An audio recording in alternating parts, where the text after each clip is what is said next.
I watched him sign the termination letter without even looking at my face. 5 years I'd worked in that mansion.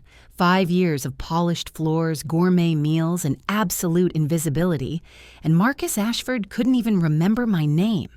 His guest, that viper in Chanel, had accused me of stealing her diamond bracelet, and he believed her without question. Why wouldn't he? I was just the help, furniture, with a pulse.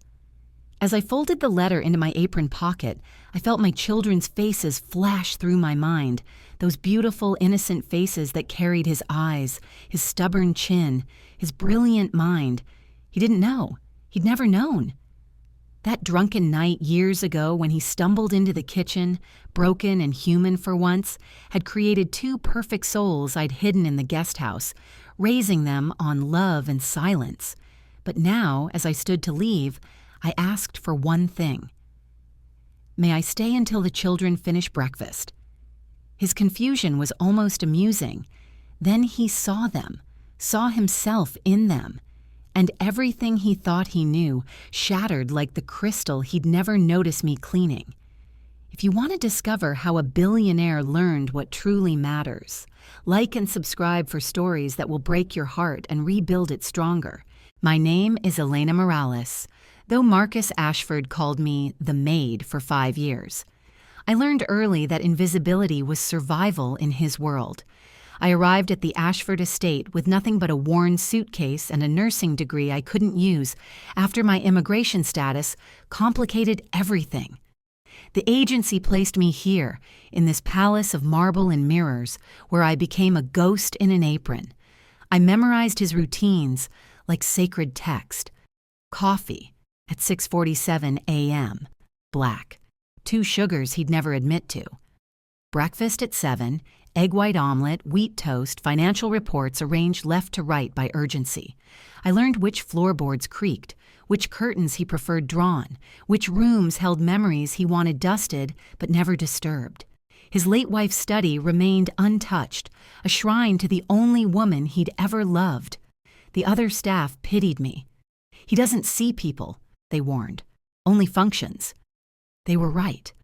I was the coffee pourer, the floor scrubber, the silent presence that kept his world spinning, but I preferred it that way.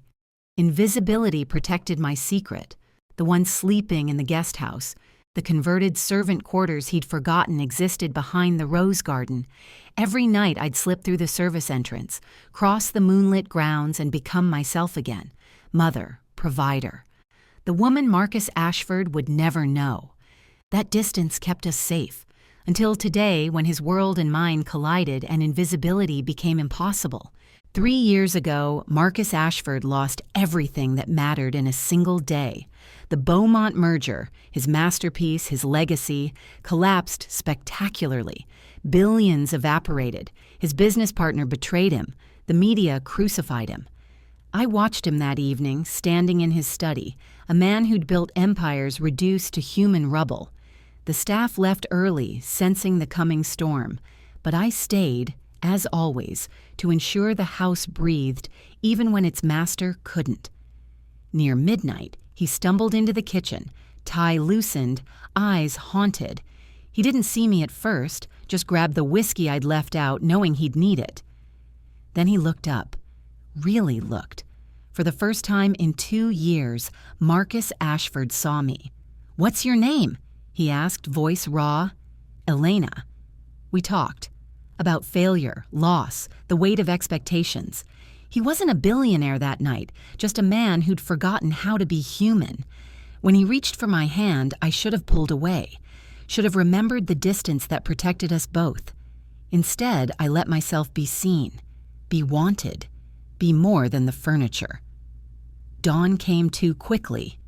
I left his room before sunrise, gathered my uniform, and rebuilt the walls between us. He never mentioned it. Neither did I. But 6 weeks later, the nausea began, and I knew our mistake had created something permanent. I named them Sophia and Daniel, names that carried my heritage, not his privilege. The pregnancy was difficult, the birth terrifying without insurance or acknowledgement. But the moment I held them, those tiny miracles with his dark eyes and my resilience, I knew I'd made the right choice, keeping silent. The guest house became our universe. 4 small rooms behind the estate's rose garden, forgotten by everyone except the gardener who helped me in secret. Miguel brought supplies, kept our existence quiet, understood why I couldn't tell Marcus the truth. Men like him don't share their world, he said. They own it. I raised them on love and discipline. Sophia learned to read by 3, her hunger for knowledge reminding me painfully of her father. Daniel built elaborate structures from recycled materials, an architect's mind trapped in a toddler's body. They never played in the main mansion, never touched the expensive toys in the children's wing Marcus maintained for his late wife's memory. "Why can't we go to the big house?" Sophia asked once. "Because some people don't see what's right in front of them," I answered, "and it's safer that way." They accepted it with the adaptability of children. To them, our 4 rooms were castles, the rose garden was paradise, and Mama's work in the big house was just another adult mystery. They never asked about their father. I told them he was gone, which wasn't entirely a lie. That morning started like any other. I made Marcus's coffee, arranged his papers, became invisible again. Then Vanessa Hartley arrived, his latest associate, all sharp edges and designer cruelty. She demanded tea service in the garden, treated me like animate furniture, then discovered her bracelet missing from her purse. Marcus believed her instantly. Why wouldn't he? I was replaceable. The termination was swift, professional, devastating. As he signed the letter, I watched his hands, the same hands that had held mine that desperate night, that had created the children he didn't know existed. I wanted to scream the truth. Instead, I asked for one small mercy. "May I stay until the children finish breakfast?" His confusion was immediate. "What children?" "Mine, sir. They're in the guest house." I'd never told him, never mentioned them in 5 years. Why would I? He'd never asked about my life, never wondered if the maid had a story beyond her starched uniform. But now, watching his face shift from confusion to suspicion, I felt the walls between our worlds beginning to crack. He followed me across the grounds, his expensive shoes crunching gravel, his presence foreign in this space I'd kept sacred. When Sophia and Daniel ran to greet me, I heard his sharp intake of breath, saw him freeze, watched recognition dawn like a punch to the gut. Sophia had his eyes, Daniel had his expressions. Both carried his stubborn intelligence in features too young to hide genetics. "How old are they?" His voice cracked on the question. 3. Mathematics wasn't complex. 3 years ago, the Beaumont disaster. The night we didn't speak of. The morning I disappeared back into invisibility. I watched him calculate, watched certainty replace denial, watched a billionaire realize he'd missed everything that mattered. "Why didn't you tell me?" Anger now, the kind powerful men wield like weapons. "Because I didn't trust your world with them." The truth came quietly, dignified. That night, you were human, vulnerable, real. But morning came, and you went back to being Marcus Ashford, the man who doesn't see people, only functions. I wouldn't risk my children becoming functions in your empire. He demanded DNA tests. I agreed calmly, already knowing the results. While we waited, he asked questions like an interrogation. Had I wanted money? Was this a scheme? Why live in poverty when I could have claimed support? "I never wanted your money," I said. "I wanted my children to know their mother chose them, that love isn't transactional, that some things matter more than your balance sheet." The results came back irrefutable. Sophia and Daniel Morales were his genetic children. But what destroyed him wasn't the science. It was the realization that I'd raised them beautifully, alone, asking for nothing, while he'd walked past the guest house 1,000 times, never knowing his legacy played in the roses. "I missed 3 years, he whispered. "You missed seeing me for 5. Vanessa's bracelet appeared 2 days later, in her other purse, exactly where I'd known it would be. But that wasn't her only lie. Marcus's investigation revealed she'd known about the children for months. The gardener, Miguel, had caught her photographing them through the guest house window, listening to their conversations, documenting their existence. She'd planned the accusation carefully. Fire the maid, eliminate the children's mother, erase the complication before Marcus discovered his heirs. She'd been positioning herself as his next wife, his next merger, his next strategic acquisition. 2 secret children didn't fit her narrative. When Marcus confronted her, I watched from the doorway, still invisible by habit but listening intently. "You knew," he said, voice cold with betrayal. "You saw my children and said nothing." "They're not children," Vanessa hissed, her polished facade cracking. "They're liabilities, the bastard offspring of the help. I was protecting you from scandal, from blackmail, from being human?" I stepped forward, no longer willing to hide. "From love? From the family you thought you could erase with accusations and cruelty?" She turned on me, vicious. "You think he'll choose you? You're nothing. A maid who trapped him with enough." Marcus's command silenced her. Elena trapped no one. She asked for nothing. She raised my children with dignity while you plotted to destroy them. You're fired. Leave. Now. Vanessa's exit was spectacular. Threats, tears, promises of lawsuits. But she left.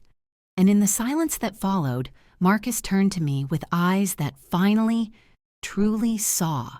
He called a meeting of the household staff, his lawyers, his closest associates. I stood beside him, no longer in uniform, no longer invisible. Sophia and Daniel waited in the guest house with Miguel, too young to understand the earthquake about to reshape their world. Marcus spoke clearly, without shame. "I've failed as a man and as a father. For 5 years, Elena Morales worked in my home while raising my children. Children I didn't know existed because I was too blind to see her as human. That ends today." He outlined changes. Elena Morales would be family, not staff.